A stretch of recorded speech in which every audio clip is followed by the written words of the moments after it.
Programa Celeiro de Craques com Paulinho de Brito, Paulinho o Mito. Paulinho de Brito vem chegando agora, mais energia na sua TV, trazendo tudo que você adora, informação com muito mais prazer.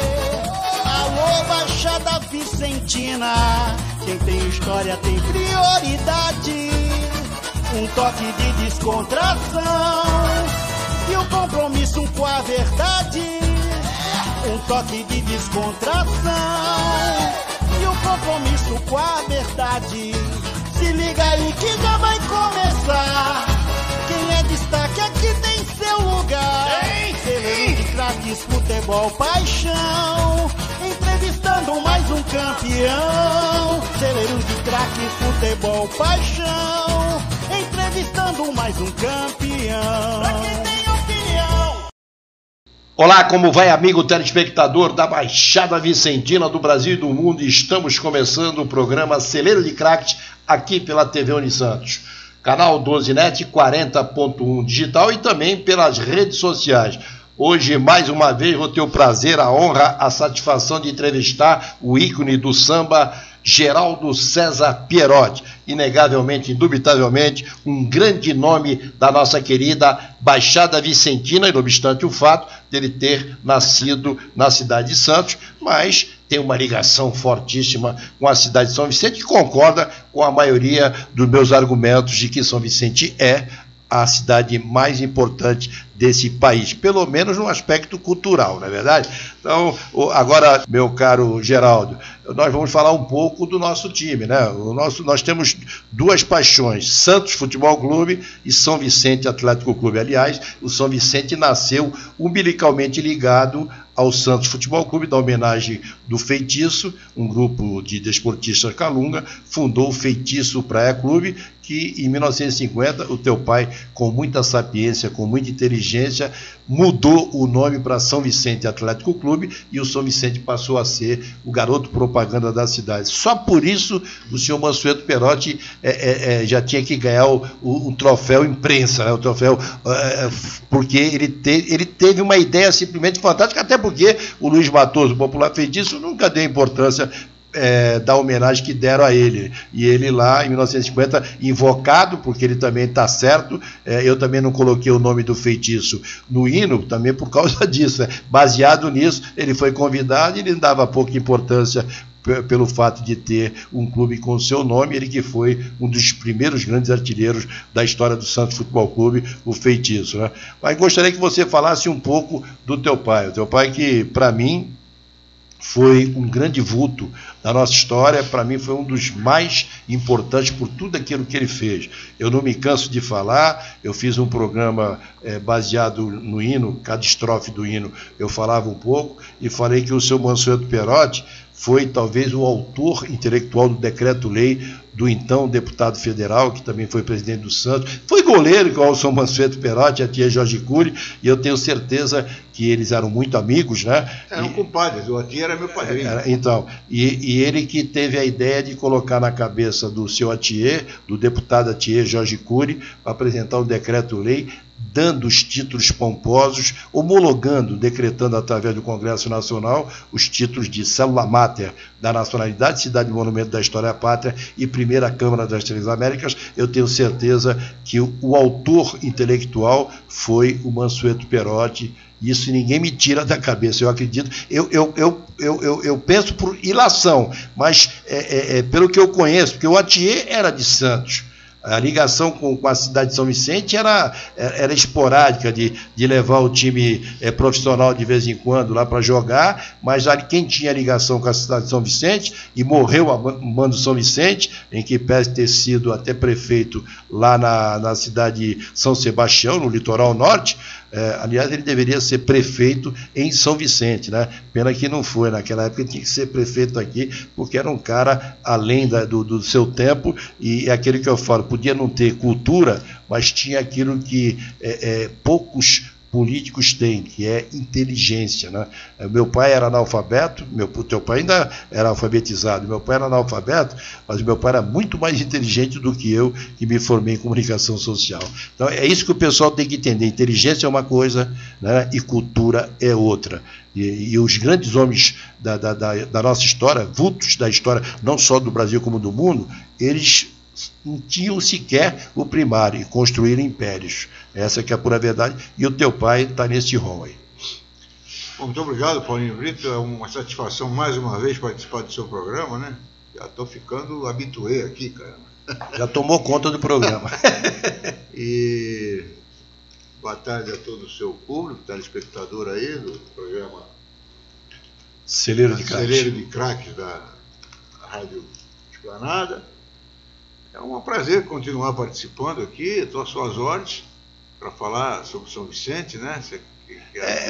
Conta um pouco, por exemplo, esse detalhe que você me contou em off, eu não sabia, eu fiquei sabendo hoje, que o teu pai, o Mansueto Perotti, não foi prefeito em São Vicente porque vocês não quiseram, é verdade? Isso. Bom, deixa isso para mais tarde. Não, pô, fala agora. Não, tá bom, é assim, ele tinha sido... Ele era muito popular em São Vicente, né? Porque viveu aqui até casar, até 27 anos, e embora trabalhasse em Santos. E ele amava São Vicente, construiu uma história aqui, né? E depois que ele foi morar em Santos, ele continuou ligado a São Vicente, né? Ele foi presidente do Lions Clube de São Vicente várias vezes.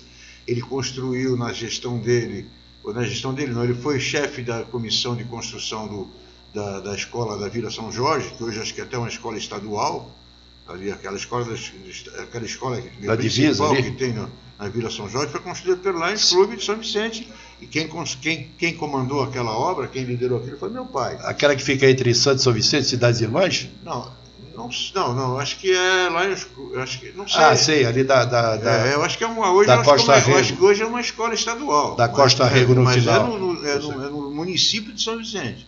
Ele foi conselheiro, presidente do Conselho de São Vicente Praia Clube, ele foi atleta do Tumiaru, ele foi da maçonaria da Loja Duque de Caxias de São Vicente, ele foi fundador dos amigos do ciclo de amigos do segundo BC, meu Deus, né? Quanta coisa que ele foi em São Vicente. E ele tinha muita popularidade, né? Construiu o estádio, liderou a construção do estádio, foi presidente de São Vicente durante 27 anos.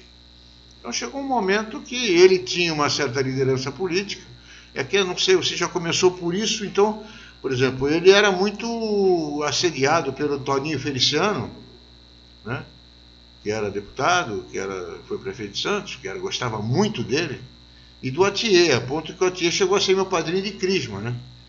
Por quê? Porque ele conseguia votos, né, para esse pessoal em São Vicente, né? Ele não era político, mas com o prestígio que ele tinha, ele pedia para o pessoal, né, como ele era um líder inato, né, então, em função disso, chegou um momento que o Oswaldo Marques, eu acho, o Padre Paulo e o Atier foram na minha casa, morando na rua Tocantins, no Gonzaga, e foram lá conversar com a minha mãe, comigo, a minha mãe, para convencê-la que ele fosse candidato a prefeito de São Vicente, onde, segundo eles, ganharia estourado. Que ano que era? Puxa, rapaz, não, 64, 65, 66... Não foi antes do Jonas Rodrigues, né? Não me lembro. O Jonas era muito amigo dele também. Ele foi diretor do Jockey Club, foi tesoureiro do Jockey Club, imagina. Ele foi... em São Vicente ele participou de tudo. Tudo, né? E então foram lá conversar, e eu estava começando a trabalhar com ele e tal, e eu era contra, porque eu achava que a política tinha muita maledicência, muita traição, muita coisa. Eu já tinha lá, sei lá, 19, 20 anos por aí. E eu fui contra, eu falei, eu sou contra. Então, o Padre Paulo era meu mentor espiritual. Quando eu estudei no Colégio Santista, o Colégio Santista tinha os irmãos maristas, mas tinha o Padre Paulo como sacerdote residente lá. O Padre Paulo chegou a morar no Colégio Santista. Ele orientava os jovens e tal, né? Espiritualmente, para ficar longe das drogas e tal. E ele me adorava, o Padre Paulo era meu amigo. Tanto que eu fui no... Tem até uma cena, quando enterraram o Padre Paulo aqui em São Vicente, eu pus a mão no caixão em cima, que estava no meu coração. Fora depois a história de samba, ele fez de samba na época da Mocidade Independente do Padre Paulo, eu estava na Império, então... A família Honor de Moura tem muita tradição em São Vicente. Muito bem. E o Padre Paulo ficou sem falar comigo uns 2 ou 3 anos, porque eu bati o pé. E meu pai, claro, ele tinha autodeterminação, não dependia de filho, né? Mas a minha mãe não estava com muita vontade. E eu também não. Eu falei, bom, tudo bem. Se o senhor aceitar, falei na frente do Padre Paulo, se o senhor aceitar, não conta comigo na empresa. Eu não vou ficar na empresa, eu sou metido na política. E assim ele não foi, né? Porque eu não queria que ele participasse de campanha. Naquela época tinha muitas dificuldades e tal, e já na primeira, quando falaram no nome dele, já teve já uma notícia falsa a respeito da índole dele e tal. Fiquei muito chateado com ele. Falei, só nem entrou. O pessoal só o fato jogava de dizer, sujo. quer dizer, só o fato de dizer que o senhor vai ser possível candidato e tal, que estão falando no seu nome, candidato virtual, já tem gente inventando história e tal. E por incrível que pareça, ele acabou sendo o prefeito nomeado em São Sebastião uns anos depois. Né? E aí não deu para segurar, né? Porque ele foi, na verdade, ele foi convocado. Né? Essa é outra história que não sei se vai dar tempo de contar aqui. Pode contar. Não, mas é que a gente não fala do São Vicente. Não, mas né? tudo que... Falar do Mansueto Perotti é falar também do São Vicente. Pô. Então, ele foi São Sebastião era uma cidade normal, com prefeito, tudo certinho. Tinha o porto, né? E aí, durante o mandato de um prefeito chamado Abdala, foi por volta do AI-5, aquele negócio, São Sebastião, como em outras cidades, como Santos também, foi considerado pelo governo da Revolução como área de segurança nacional. Santos por causa do porto, São Sebastião por causa do terminal da Petrobras. Então, diferentemente de Santos, onde o prefeito que eleito foi cassado, o prefeito de São Sebastião não foi cassado. Ele terminou o mandato dele. Entendi. Durante o final do mandato dele, foi considerado área de segurança nacional. Ele terminou o mandato dele no prazo certo.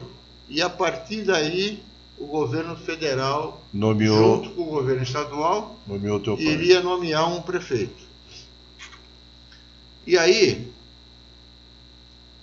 Não sei porquê, esse pedido de se procurar uma pessoa que pudesse ser... Naquela época a Revolução estava procurando pessoas que não fossem políticos. Né? Estava procurando, não queria político de carreira, queria gente... No popular, tu pode até não falar, procurando pessoas honestas. Né? No popular, que era difícil. E aí, o que acontece? O Major Gomes, que era o braço direito do Major Roca Diegues, que tinha chegado recentemente no 2º BC, era companheiro de Lions Clube do meu pai. Lions Clube de São Vicente. E aí o Roca Diegues recebeu uma missão de tentar procurar por aqui alguma pessoa íntegra que pudesse ser nomeado lá prefeito, que eles não queriam ninguém da cidade nem nada. Eu não sei se já tinha ido o nome do meu pai para lá, porque nós tínhamos, quando a Petrobras abriu o terminal, quando começaram a vir os navios grandes, navio petroleiro vinham para Santos, carregavam o terminal para a refinaria Presidente Bernardo. Aí os navios começaram a crescer, os navios que iam para o Golfo Pérsico buscar petróleo. Naquela época a gente não tinha petróleo, o petróleo vinha de fora. Aí vinham os grandes petroleiros, que até hoje não entram no Porto de Santos porque não tem calado. Então o que fizeram? Eles levavam os caminhões, os grandes petroleiros, de 150 mil toneladas, 300 mil toneladas, 200 mil toneladas, eles iam para São Sebastião, fundeavam no canal entre São Sebastião e Ilhabela, que é o terceiro porto mais profundo do mundo, naturalmente, que não depende de Aragás. Eles então fundeavam, ancoravam no canal, e os navios pequenos encostavam 2, 4 navios do lado, e os mangotes do grande abasteciam os tanques dos pequenos. Chamava alívio, época do alívio. Então os navios grandes, e mesmo alguns pequenos, começaram a ir para São Sebastião. E nós fornecíamos muito a Petrobras, os navios da Petrobras, que se chama Frota Nacional de Petroleiros. Então o meu pai, com visão de eu não posso perder isso aí, foi para São Sebastião. Comprou lá um terreninho, construiu lá uma edícula, e ele ia sempre para lá, porque naquela época ele é que visitava os navios. Nós ainda éramos adolescentes e tal, então ele aqui ia, conhecia os comandantes, que trazia os pedidos, aquela coisa toda. E ele, muito popular, como ele sempre foi, já foi começando a ajudar clube de bola lá, e falava com os operários, com aquele jeitão dele, da simplicidade e tal, ele ficou conhecido. E aí é que eu não sei se esse nome já veio pro Roca Diegues, ou se foi o Gomes que sugeriu, mas o Gomes influenciou muito. E o Gomes falou, eu conheço muito o Mansueto, o Major Gomes, e no final se tornou coronel. Então, aliás, ele é o você que gosta de hino, ele é o compositor do hino do BC, que é um hino muito bonito, que você já deve ter ouvido. Já. E aí, o coronel Roca Diegues, que não sabia quem era meu pai, mas dependia de alguém de confiança dele, o Major, não, o Mansueto é uma beleza, é honestíssimo, trabalhador e tal, e é muito popular em São Sebastião e tal. E aí o Roca Diegues falou, então chama esse cara aqui. Aí meu pai foi lá. Aí, olha, o senhor está sendo convocado para assumir a prefeitura de São Sebastião, que foi considerada área de segurança nacional. Nós estamos atrás de pessoas honestas, o senhor me chegou com aqui uma notícia sobre a sua vida, sobre o seu caráter, e nós queremos pessoas como o senhor nesse momento, da Revolução e tal.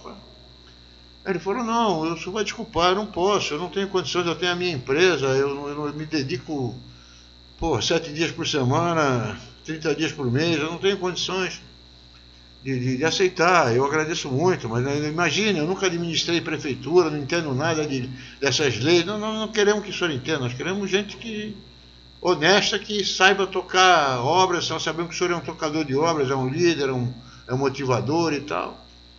Mas não, muito obrigado. Tá? Ele falou, senhor Monsenhor, o senhor não está entendendo. É o seguinte, o senhor é fornecedor da Petrobras, não é? A Frota Nacional de Petroleiros? Meu pai falou, sou, é o meu melhor cliente, praticamente é o meu único cliente. Praticamente. E os navios argentinos, Uruguai, que ele atendia, mas o grosso era os da Petrobras, que eram constantes toda hora. Né? Aí ele falou, pois é, nesse momento da Revolução, nós estamos assim, uma teoria meio radical, uma posição meio radical. Quem não estiver a favor da gente, a gente considera que está contra. Imagina se eu estou contra, absolutamente. Na verdade, ele foi intimado. Absolutamente e tal. E aí, não estou contra, não, senhor, eu quero viver a minha vida, eu trabalho, não entendo nada de política. Não, é o seguinte, não tem cabimento, se o senhor não quer ajudar o governo no momento que o governo precisa do senhor, não tem cabimento o senhor viver profissionalmente de uma empresa do governo. Foi assim. Argumento forte. É possível que o senhor, não aceitando, o senhor talvez não continue sendo muito fornecedor da nossa companhia, né? E aí, então, ele, imagina, né? Ele foi obrigado a aceitar, né? E aí, se for falar sobre isso, a gente não para de falar, porque aí ele foi para lá, porque ele tinha, meu pai teve 3 cidadanias importantíssimas, né? Lugares onde ele deixou a marca dele, né? 4. Ele nasceu em Barretos, onde ele veio com 2 anos, veio para São Vicente com 2 anos, viveu a vida dele em São Vicente e em Santos. Então ele foi grande cidadão de São Vicente e de Santos e deixou uma história maravilhosa em São Sebastião. Isso é verdade. Então, marcou, né? Então vamos lá. Então, marcou por causa da honestidade dele. E só para registrar, que isso daí é histórico, é legal, em Santos, o Esmeraldo Tarquínio, ele foi cassado e muita gente na época atribuiu pelo fato dele ter sido, por ele ser negro. Na verdade, foi pela importância da cidade. Toda a cidade que tinha porto, a ditadura militar, obviamente, acabou nomeando, no caso de Santos, foi o general Bandeira Brasil, quando o Esmeraldo foi cassado. E o Oswaldo Justo, que era vice dele, em outro partido, em solidariedade, renunciou. O vice do Esmeraldo era outro, claro. Que antigamente era eleito o prefeito e o vice mais votado, independente de ser da mesma chapa. O Justo foi leal. Foi leal e depois o Oswaldo Justo foi prefeito de Santos, diga-se de passagem, um grande prefeito. Aí cabe um esclarecimento também. Então veja, Santos, o prefeito foi cassado, não assumiu, né? Então foi interventor. Bandeira Brasil, general Bandeira Brasil, interventor. São Sebastião não foi intervenção. O prefeito não foi cassado. Ele terminou o mandato dele. Depois, é isso aí. Aí agora não tem mais eleição. Então nós vamos nomear uma pessoa da nossa confiança. Ele foi o primeiro prefeito nomeado pela Revolução no Brasil. Eu falo do Esmeraldo Tarquínio, que foi um santista, meu amigo, cantor também, né? Eu fiz uma paródia para ele. Gente finíssima. Eu tenho uma passagem com ele que eu não vou contar aqui, porque senão vai tomar muito tempo com o Esmeraldo Tarquínio. É que na época falava-se muito que ele foi caçado por ser negro. Não, podia ser branco, dos olhos azuis, qualquer um ia ser caçado. Essa é a grande verdade, pela importância da cidade de Santos, pela importância do Porto. Né? Por isso que o teu pai praticamente foi intimado, pela importância, obviamente, de São Sebastião ter Porto também. Mas vamos contar do Mansueto Perotti, presidente do São Vicente. Em 1950, ele chegou a te contar por que ele mudou de Feitiço para São Vicente Atlético Clube? Então, ele chegou no São Vicente já tinha um par de anos, né? Porque o São Vicente foi fundado como Feitiço por uma molecadinha que jogava bola na praia, né? Ele é Lopes Fernandes, pai de Soneca. Isso, né? Então, ele 21 de abril de 1928. Então, 28, meu pai é de 15. De 15. Então, você vê, meu pai tinha 13 anos. Então, ele não pegou. Elias era mais velho, Elias Lopes Fernandes. Então, meu pai chegou no São Vicente, não sei se primeiro como atleta, goleiro, e depois acho que como presidente em 42. Eu acho que foi isso. E aí ele já era um empreendedor, tinha essas ideias de homenagear as pessoas para trazer boa vontade, né, de fazer network, que chama hoje, para poder tocar o clube, que não era fácil, aquela dificuldade toda. E aí eles resolveram, por liderança dele, resolveram homenagear o Feitiço. Fizeram eu não sei se naquela época a minha mãe, as esposas que faziam os salgadinhos em casa, os docinhos, aquele trabalho, né, de gente simples, né? E com maior prazer, né, dedicação, né, aquela emoção de receber, e o cara não apareceu, né? Não deu satisfação e tal. E meu pai ficou, como se diz na gíria, pé da vida, né?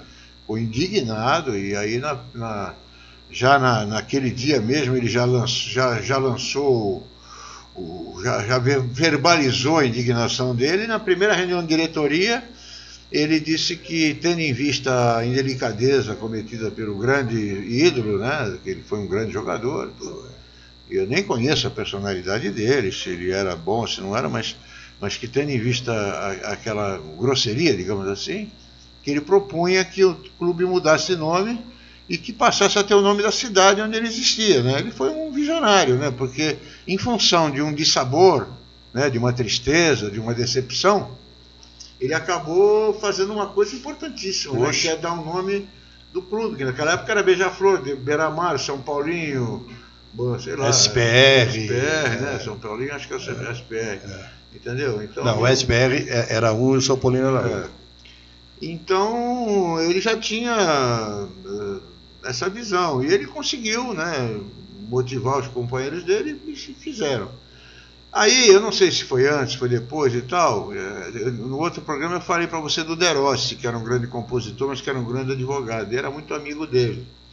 Eles compraram o terreno onde hoje está. Aquilo era um charco. Ele dizia que ali tinha jaracuçu, tinha cobra, que era meio mangue, aquilo e tal. E aquilo foi aterrado, eu tenho essas fotos todas. Aquilo foi aterrado pela turma da boa vontade, carrinho de mão. Então, todos eles, profissionais nas suas áreas, funcionários das suas empresas, onde meu pai naquela época era empregado. Eles trabalhavam um sábado até meio-dia, sei lá, e sábado e domingo eles iam para lá aterrar aquele charco. E as esposas, inclusive minha mãe, iam juntas para cozinhar com espiriteira. Sabe o que é espiriteira? Não. Então, espiriteira ninguém sabe. Espiriteira são os primeiros fogareiros que tinham. São uma espécie de umas lamparinas assim, né, que tem querosene, e você põe fogo num pavio e aquilo aquecia as travessas para fazer a comida e tal, porque ali não tinha gás em cozinha naquela época, engarrafado, e ali nem chegava gás encanado, gás de rua. Que até hoje lá não chega. Não tinha fogão, não tinha eletricidade, não tinha fogão elétrico, não tinha nada. Então era espiriteira. né? Então conseguiram aterrar o terreno. E quando foram passar a escritura, essa história que eu não sei direito, se o cara se arrependeu, porque o meu pai era um homem muito correto. Então, eu não sei se não tinha o contrato bem realizado e tal. Eu sei que o dono se arrependeu e exigiu um valor enorme. Eu quis roer a corda, não quis entregar a propriedade, aquela coisa toda. E o meu pai, então, e os seus diretores, meu pai era muito amigo do De Rossi, entraram com uma ação judicial e ganharam. E eu tenho a foto no escritório essa foto, inclusive, tem lá no São Vicente, do Saraiva Novaes, o velho Saraiva Novaes, sentado na mesa, e meu pai sentado assinando, com o De Rossi atrás e tal. Foi uma vitória enorme. Entendeu? Então, eu acho que essa foto tem na revista que foi feita em 1980, se não me for na memória. Aí ele liderou a campanha do muro, né? Ele foi presidente durante 27 anos, ele liberou a campanha do muro. Então, essa foto eu já vi ele na escada. Ele em cima do muro, pondo o último tijolo, né? O grande pedreiro ali foi o Matheus. No final acabou sendo nosso funcionário, que era um pedreiro que trabalhava lá para o São Vicente, construiu aquele muro praticamente sozinho, né? Que está lá até hoje, né? Aí inaugurou a Praça de Esportes, e aí deram, você vê, em vida, ele tinha, não me lembro o ano que foi inaugurado, se foi 58, eu acho que foi 58 que foi inaugurada a Praça de Esportes. Ele tinha 40 e poucos anos. Eu nasci em 58. Dava dando o nome do estádio para ele, para você ver quanto ele fez. Eu acho que foi inédito, eu acho que isso nunca aconteceu com ninguém. E eu estava falando para você num outro programa, ali em off, né? Eu tenho esse acervo, está tudo comigo. As fotos. Tem alguns troféus, tem álbuns e tal. E eu contratei um aprendiz do Campus, com habilidade para isso. Ele está digitalizando tudo isso para nós, para mim, né? O acervo ficou comigo porque eu me separei profissionalmente do meu irmão. Como eu dei a ele a oportunidade de escolher no prédio da empresa que lado que ele queria ficar, ele escolheu um lado mais recente e eu fiquei com o lado mais antigo, onde estava a sala do meu pai e onde estava todo o acervo dele. Então, embora meu irmão nunca tenha reclamado isso, eu não considero esse acervo meu, eu considero um acervo da família. Da família.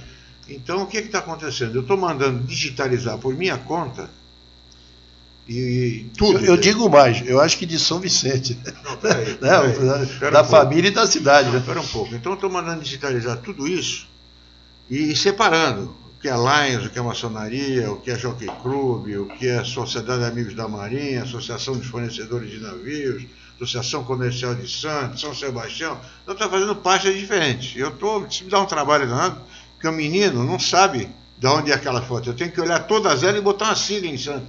SSV, Clube, LSV, lá nos Clubes São Vicente, não? E porque elas não estavam muito organizadas, as secretárias que ele tinha, iam botando tudo em algo, tudo misturado. Então tem jockey misturado com São Sebastião, com maçonaria, né? Entendi. Entendeu? Então eu tenho aquele me dá um trabalho enorme também. Eu fico às vezes até de madrugada botando uma sigla do lado da coisa, e o menino então está fazendo pastas. Tem uma preocupação muito grande com o patrimônio do São Vicente Atlético Clube, pela saga que ele exigiu daquela turma da boa vontade, de Gonella, João Luiz Cristo, Joãozinho de Freitas, Carvalho, pai do Pardal, nossa, o próprio Eliezer Lopes Fernandes, e Juvenal Moreira da Silva, Sene, Schmidt, Miranda. Eu falaria aqui de mais 20, 30 nomes que com certeza vão ficar até chateados, os netos, os filhos.